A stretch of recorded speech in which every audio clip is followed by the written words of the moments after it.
بس میں آپ بیٹھے، بس چلی، آپ نے اطمینان کیا کہ بھائی اب تو چلیں گے، معلوم ہو وہ آدھے گھنٹے میں جا کے رکے، آگے ہی نہیں بڑھ رہی۔ میں تو پلین میں بیٹھ چکا ہوں کہ ایک مرتبہ پلین موو کر دیا، رن وے کے آخر میں 15 گھنٹے یا 12 گھنٹے کھڑا رہا۔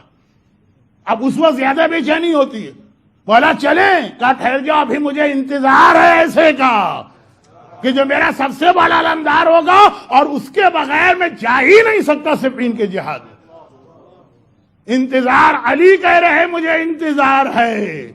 کائنات زمانے کے امام کا انتظار کرے جو پھر بھی علی کا بیٹا ہے، علی نہیں ہے۔ علی تو ائمہ میں بھی سب سے افضل ہیں، اور خود علی انتظار کر رہے ہیں۔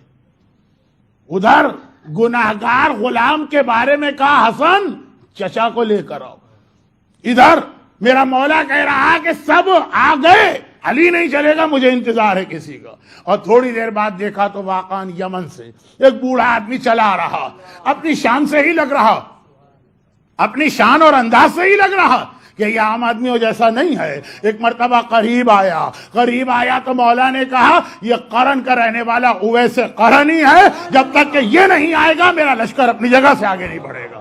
میدان صفین 2 روزے تو آپ کو یاد ہیں، عمار یاسر اور اویس قرنی کا۔ اویس قرنی اس بندہ مومن کا نام ہے کہ جس کا انتظار امامت نے کیا، سارا لشکر آ گیا، کہا سارا لشکر ایک جانب، یہ اویس قرنی ایک جانب۔ اویس قرنی کی سب سے بڑی خصوصیت کیا، سب سے بڑی خصوصیت کیا ہے، جو میرا کل رات کی مجلس کا آخری عنوان تھا، وہیں پہ آج کی مجلس بھی پہنچی۔ کل خالی زبانی باتیں تھی، آج سیرت علی کی روشنی میں پیغام۔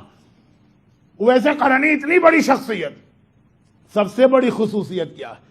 یہی تو ہے نا، یہ صحابی نہیں ہے، پیغمبر کی زیارت کبھی نہیں کی، مگر سارا عالم اسلام ان کو لکھتا صحابیوں کی فہرست میں۔ دیکھنے والے صحابی کہلائے تو ٹھیک ہے، جس نے نہیں دیکھا وہ صحابی قرار پایا، اور اتنا افضل قرار پایا کہ پیغمبر کے اصحاب ان کے پاس جا جا کے کہتے تھے ہمارے حق میں دعا کرنا، اور صرف ایک وجہ سے، اور وہ وجہ کیا تھی؟ ان کو پیغمبر کی زیارت کا چانس ملا اور انہوں نے کہا نہیں کرنا مجھے زیارت۔ خیر اتنی بدتمیزی سے نہیں کہا جتنی بدتمیزی سے میں کہہ گیا، لیکن اتنی سی بات ہے، رسول اللہ کسی کام سے، بہت مشہور واقعہ ہے لیکن بات وہی ہے، ایسی اطاعت۔ رسول کسی کام سے مدینے سے باہر گئے ہوئے، اکثر رسول آتے جاتے ہیں، اب یہ پتہ نہیں کتنے دن میں آئیں گے۔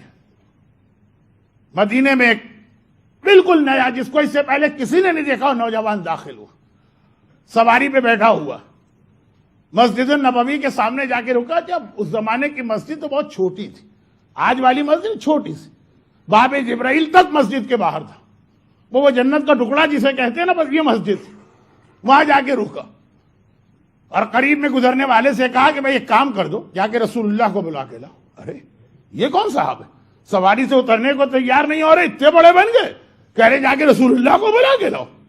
ایک تو ویسے ہی جملہ بڑا توہین آمیز لگا، پھر اتنی سی بات کہی، سواری تک سے نہیں اتر رہا، 2-4 آدمی اور آ کے جمع ہو گئے، کیونکہ پیغمبر نے یہ فرمایا تھا کہ مہمان کا بڑا اکرام کرنا۔ 3 ایسے ہیں کہ جن کا حق اگر کافر بھی ہے تو ادا کرنا، جن میں سے پہلا ہی تو میری آج کی تقریر کا عنوان بنا آخر میں جا کر، والدین کافر بھی ہوں تو تمہیں ان کا احترام کرنا، پڑوسی کافر بھی ہو تو حق ادا کرنا ہے، مہمان کافر بھی ہو تو حق ادا کرنا۔ اس لیے لوگ بے چین تو ہیں لیکن کچھ پیغمبر کے فرمان کی وجہ سے بول نہیں پا رہے۔ کسی نے کہا کہ وہ اس وقت ہیں نہیں مسجد۔ اچھا کب آئیں گے؟ کہا یہ بھی نہیں پتا، وہ گئے ہیں، اب کچھ بتا کے نہیں گئے کہ کب آئیں گے۔ اچھا نہیں ہیں تو میں واپس جا رہا ہوں۔ کہاں سے آئے؟ کہ یمن سے آئے۔ اتنی دور سے آئے واپس جا رہے ہو، زیارت رسول بھی نہیں کرو گے؟ کہا نہیں کرنا زیارت۔ سواری کو گھمایا، زیارت نہیں کرنا، اور یہ کہہ کے چلے گا۔ اب لوگ جس طرح کو شاعر کبھی کوئی نظم لکھتا ہے نا، تو پھر اس کا ایک پیٹ میں درد ہونے لگتا ہے، اس کا معدہ بے چین ہوتا ہے، جب تک کہ کسی کو سنائے گا نہیں اسے چین و قرار نہیں آئے گا۔ اب یہ مسلمانوں کی حالت اتنی عجیب بات کہ دنیا بھر یا عرب بھر سے زیارت رسول کے لیے لوگ زحمتیں اٹھا کے آتے ہیں تو یہیں پڑھ رہتے ہیں، مسجد سے نکلنے کو تیار نہیں ہوتے۔ کہا اتنی دور سے آیا، ایسا کوئی بڑا آدمی تھا کہ سواری گھما کے چلا گیا؟ ہر ایک بے چین رسول آئے تو ان کو بتائیں گے کیسے کیسے لوگ دنیا میں۔ 3 دن کے بعد رسول آ گیا۔ اپنی سواری سے اترے اور باب جبرائیل سے اپنے حجرے میں جا رہا، پورا مجمع بے چین. ذرا مسجد میں جا کے بیٹھے تو پھر بتائیں. پیغمبر نے ایک بار چہرہ اٹھایا، یمن کے ڈائریکشن میں دیکھا، اور جیسے کہیں پر کوئی آپ کو اسمیل یا خوشبو آئے تو آپ سونگتے ہیں، اس طرح سے تھوڑی دیر سونگا اور پھر کہا اے مدینے والو انی اشم رائحۃ الرحمن من جانب الیمن، یمن کی طرف سے مجھے خداوند رحمان اور رحیم کی خوشبو آ رہی ہے. میری غیر موجودگی میں کیا واقعہ پیش آیا؟ سارا مجمع ایک دوسرے کا چہرہ دیکھنے لگا، یہ کیا ہو گیا؟ ایک ڈرتے ڈرتے آگے بڑھا، یا رسول اللہ ایک بڑا گستاخ بدتمیز ظاہر آپ کے پاس آپ کے لیے آیا.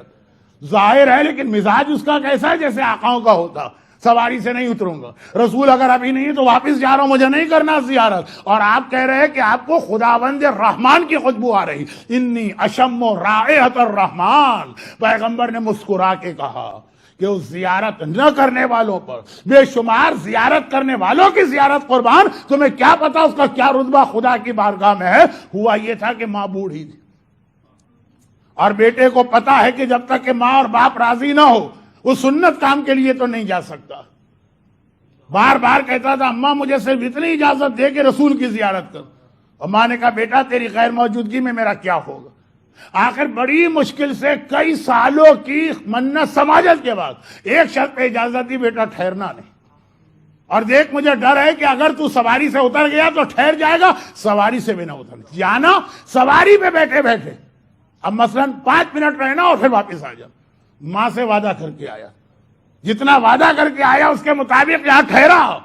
پھر اس نے اپنی ماں کی خوشی پر زیارت رسول کو قربان کر دیا تو اتنے عظیم رتبے پہ پہنچا کہ مولائے کائنات جن کا انتظار ساری دنیا کرتی ہے، علی انتظار کر رہے جب تک کہ اویس نہیں آئے گا. یہ ہے اطاعت.